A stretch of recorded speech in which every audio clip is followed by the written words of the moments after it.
এমন লোভনীয় আর সুস্বাদু খাবার নিয়ে আড্ডার টেবিল হলে কেমন লাগে বলুন তো?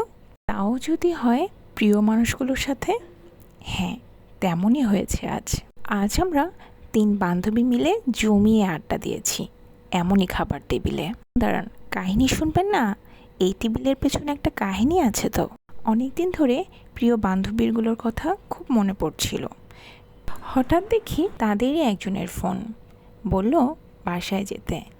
শুনে তো আমি মহা খুশি। অন্য বান্ধবীরাও নাকি আসবে। আমি তো কোনো রকমে রেডি হয়ে ছুটতে গেলাম। অনেক দিন পর দেখা হলে যা হয় আর কি, আড্ডা, হাসি, আরও কত কি। ও বলে রাখি, বান্ধবীর হাতের নুডলস কিন্তু সেই মজা।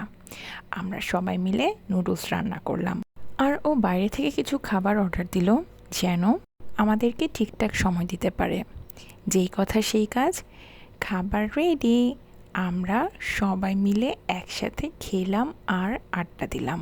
সেই একটা মজা হলো। আর এই সেই নুডলস যেটা আমরা সবাই মিলে রান্না করেছি। এত ভালো গেল দিনটা, আপনাদের সাথে শেয়ার না করে থাকতেই পারলাম না। সত্যি কিছু মানুষ থাকে যারা আপনের থেকেও আপন। সেই আপন মানুষগুলো হয়ে যায় জীবনেরই একটা অংশ, তাই না?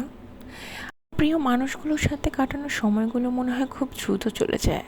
তাই তো দেখতে দেখতে রাত হয়ে গেল, বাসায় আসারও সময় হয়ে গেল।